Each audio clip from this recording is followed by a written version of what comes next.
Hey guys, so it's finally here. This is the 16 to 55 millimeter f2.8 brand new release from Sony. I'm super excited about this lens because I've been waiting for it for a long time. A portion of this video is sponsored by Skillshare. So let's check out how this lens comes packaged. All right, this is the box that this lens comes in, and it is a large box because from the pictures that I've seen, this should be a compact lens.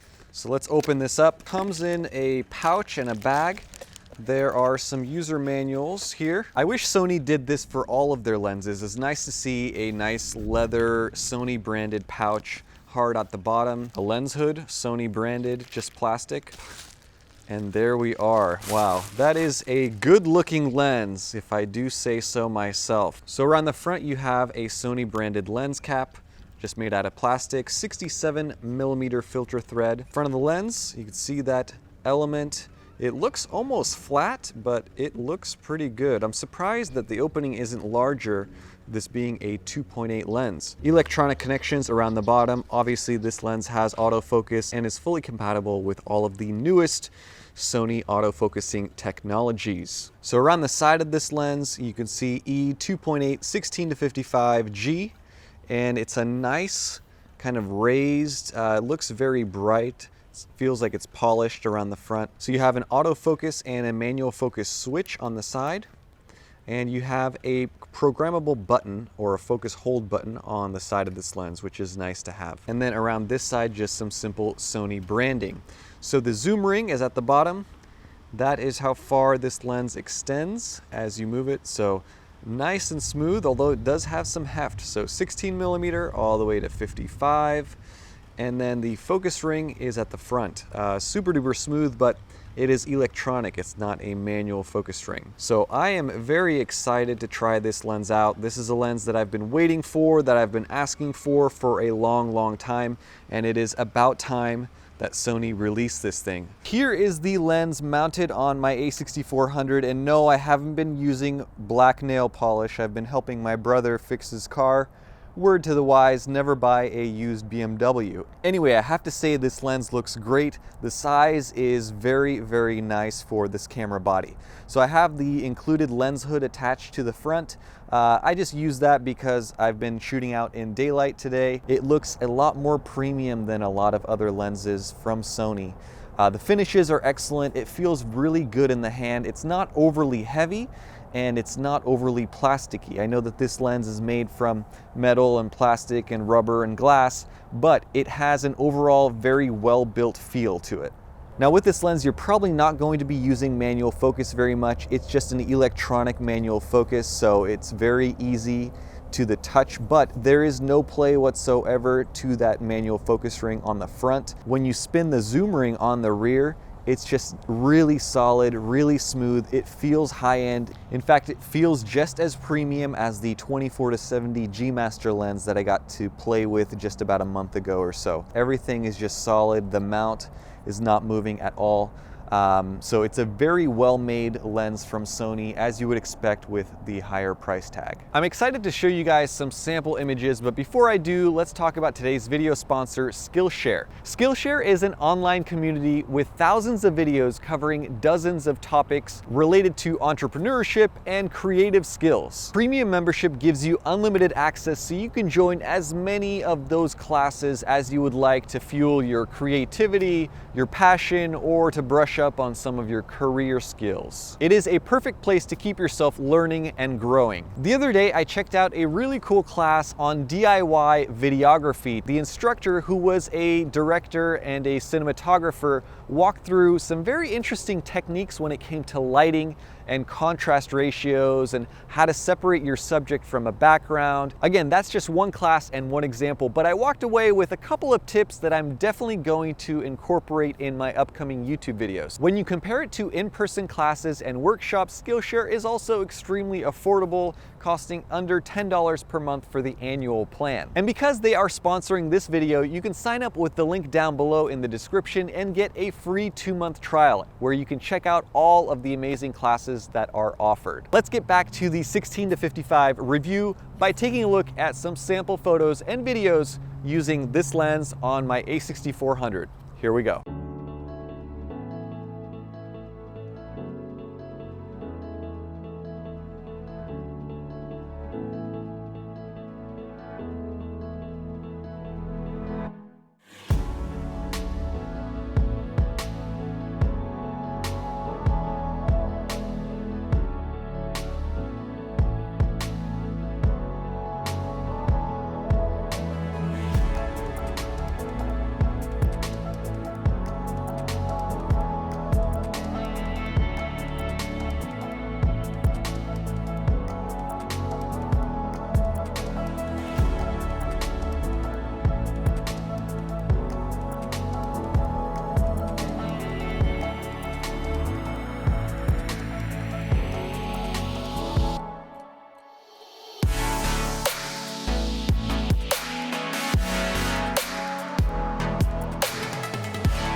All right, so that is it for the sample photos and videos, and I have to say I am very thoroughly impressed by the performance of this lens. I think that the images coming out of it look very, very, very good. Let's get one thing straight. This lens is sharp, and from what I can tell, it's sharp at every single focal length that I've tried it at. I've tried it at 16, I've tried it at numerous focal lengths in between 16 and 30. The images are super duper nice and sharp, contrasty, and I used this lens at 55 millimeters a lot. So I shot a lot of portraits of my wife, and all of them came out really nice and crisp, no complaints at all. I compared some test shots with this lens to the 16 to 50 kit lens, which is $100.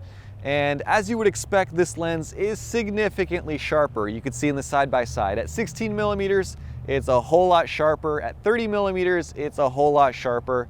And at 50 millimeters, it's a whole lot sharper. And the colors are much, much better with this lens than they are with the 16 to 50 kit lens. So because I was curious, I did a couple of quick comparison photos between this lens and the Sigma Trio, so the Sigma 16, Sigma 30, and Sigma 56. And the results were, well, here, let me show you. The 16 to 55 millimeter G lens at 55 millimeters versus the Sigma 56, it looks to me like the 16 to 55 is sharper. Now, I am crossing my fingers that I'm just seeing this because it was a slight misfocus on the Sigma 56, but if this is the case at 55 millimeters, this lens is very, very sharp. With the Sigma 30 millimeter lens, there was less of a difference. I would say the 30 millimeter looked a little bit sharper in this side-by-side shot. But again, I just took a quick photo on a tripod with both of these lenses, so I want to do a more in-depth test to really give you a final verdict. The last shot here is with the Sigma 16 and this 16 to 55 lens at 16 millimeters. And again, it is super duper close. Even in the corners, this 16 to 55 lens is really sharp. It's a significant improvement over the Zeiss 16 to 70, even the 18 to 105 G in the corners especially.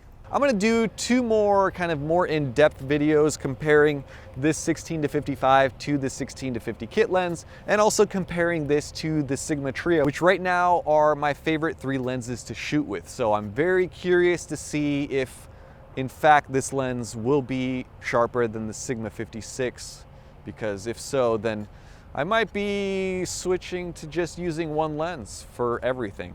So we'll see what happens. One of the most surprising things about this lens, I think, has to be the color reproduction. It just looks really good. It's very close to the Sigma colors, in fact. And when you compare it to the kit lens, when you compare the kit lens to some cheaper lenses, the kit lens has good colors, but then you compare it to this lens and it just kind of blows the kit lens out of the water. The kit lens starts to look very washed out, which is surprising to me. As far as distortions, I wasn't able to notice very much of it, which again is a very good thing. The kit lens at 16 millimeter is heavily distorted, but the camera corrects for a lot of that. Now, obviously with the 16 to 55 lens, the camera is also doing a lot of corrections, but really quickly, I will say that vignetting seems to be well controlled. There's minimal barrel distortion, and while there is a bit of flaring, you can make it look really artsy and cool, depending on your angle and where you're shooting. So I've been using this lens over the last couple of days, and it's really easy to use. As you would expect, it's a Sony lens. The autofocus is very quick. It's also silent. I haven't been able to hear it at all. I mean, I could probably try to see if my microphone will pick it up, but I mean, there's no perceptible noise at all. You'll see that it's focusing on my hand and the distance. I can't hear a thing. For video shooters, this lens is great because of that constant f1.8 aperture. You can zoom in all the way from 16 to 55 without your picture getting darker and darker. So it's nice from that regard. And even though this isn't a power zoom lens like the 18 to 105, the zoom ring on this is really smooth. So you can get almost power zoom like performance just by being somewhat smooth with your rotation. So shortcomings, let's talk about those. So far using this lens, it is very close to being near perfect. The only thing that most of you already know is that it has no image stabilization. So I've been using it on the a6400 all day and it's fine. I think that majority of people out there somehow think that having a lens that's image stabilized or using IBIS on a camera like the a6500 is going to result in very smooth video. And that's not the case at all. If you're static, like if you're standing like this and you're recording video and you're moving just side to side or up and down, you can get smooth shots with IBIS, no problem at all. But if you're walking like this, the only way to get smooth footage like I'm getting right now on an a6500 is not by using IBIS, it's by using a gimbal. So IBIS is really not designed, at least in Sony's world, IBIS and image stabilization is not designed so much for video work as it is for photography.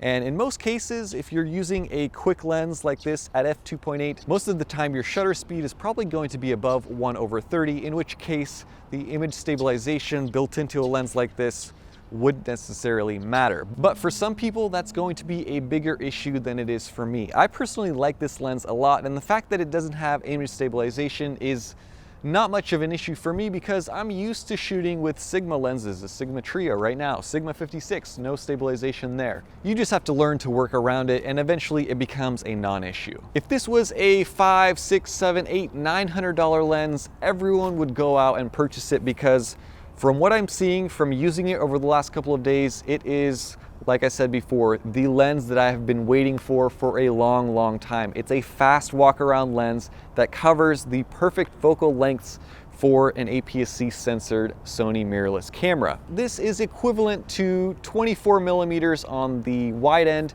and 82.5 on a full frame sensor. That's what the image looks like. When talking about price, you also have to consider the fact that there's not much else out there in the form of competition. I'm not a huge fan of the Zeiss 16-70 simply because I don't think it's particularly sharp when you compare it to even the kit lens. It's barely any better. And while it's a constant f4 aperture, it's not an f2.8. The other issue that I have with it is on the telephoto end at 70 millimeters.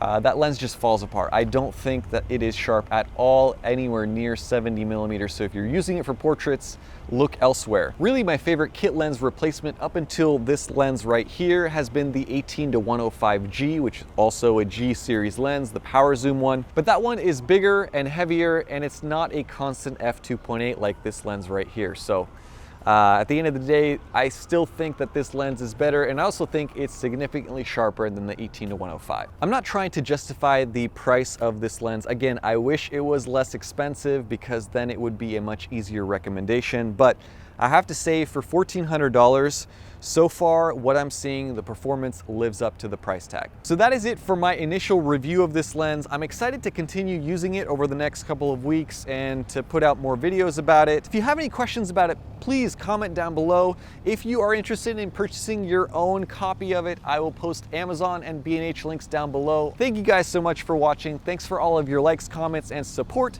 Stay tuned for more and have a nice day. Bye-bye. And for those of you who stayed to the end of the video, here is what the lens does in low light situations. So this is at f2.8, this is at 16 millimeters. I'm gonna have my cameraman zoom in, and again, this is a constant f2.8. So everything you're seeing is f2.8. There's a couple of lights on the floor here. We have some lights in the background. So it's very, very dark. Overall, while it's not as good as an f1.4 lens like the Sigma 56, it is a whole lot better than having a kit lens and trying to record at night with very little to no good lighting. My twin brother Hoovy's Garage, he has a YouTube channel. He just bought a Ford Raptor, and I'm thinking about buying a Ford Raptor to race his Ford Raptor. He's been bragging about it. Something about border patrol and building the wall, but I want to get my own, you know? Don't you think that would be a good idea? Your own wall? No, not my own wall, but my own like Ford Raptor. It's like think of it, it's like a 4-door truck. It's basically a sedan, but it has a trunk, and it's basically also a rally car. It can go off-roading like a Subaru WRX. It's basically a Subaru Brat. You remember this? Yeah, that's true, with an extra 2 doors. Yes, it's like a Subaru Brat with more doors.